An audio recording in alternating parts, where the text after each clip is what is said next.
એક વખત સંદેશના અહેવાલ બાદ તંત્ર જાગ્યું છે અને પ્રજ્ઞાચક્ષુ વિશ્વકપ વિજેતા રમતવીરને સરકારની સહાય મળતી થઈ છે। અજ્ઞાતવાસમાં જીવન વ્યતીત કરી રહેલા ગુજરાતના ગૌરવ સમાન રમતવીરે સંદેશ ન્યૂઝનો આભાર વ્યક્ત કર્યો છે।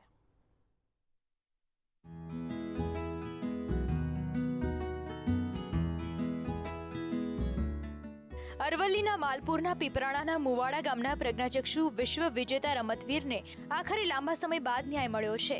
ગુજરાતને ગૌરવ અપાવનારા રમતવીર ભલાજી ડામોરને પૂર્વ કેન્દ્રીય મંત્રી દિનશા પટેલ ચેરિટેબલ ટ્રસ્ટ તરફથી ₹25,000ની સહાયનો ચેક આપવામાં આવ્યો છે।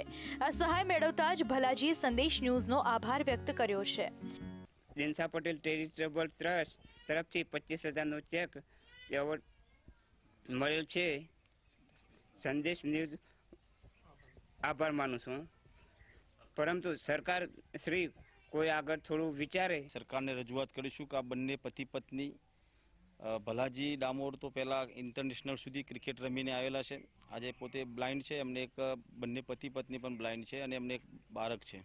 એ પોતે અત્યારે એમના ભાઈ જોડે ખેતમજૂરી કરીને જીવન નિર્વાહ કરે છે, ત્યારે સરકારશ્રીમાં અમે રજૂઆત કરીશું કે અમને કંઈક સહાનુભૂતિ થાય। પ્રજ્ઞાચક્ષુ હોવા છતાં નાનકડા ગામને ભલાજીએ 7 દેશના પ્રજ્ઞાચક્ષુ પ્રતિસ્પર્ધી સાથે રમાયેલી વિશ્વકપ ક્રિકેટ મેચમાં ખૂબ સારો દેખાવ કરીને મેન ઓફ ધ સિરીઝનો ખિતાબ મેળવ્યો હતો, પરંતુ ત્યારબાદ ગુમનામીમાં ચાલ્યો ગયેલો આ ખેલાડી પશુઓ ચરાવી ખેતમજૂરી કરીને જીવન વ્યતીત કરતો હતો। સંદેશ ન્યૂઝે તેની વ્યથાને અહેવાલમાં રજૂ કરતા તંત્રએ જાગીને તેને ઇન્દિરા આવાસ યોજના, લઘુ ઉદ્યોગ યોજના સહિતની અન્ય સહાય આપવાની ખાતરી આપી છે।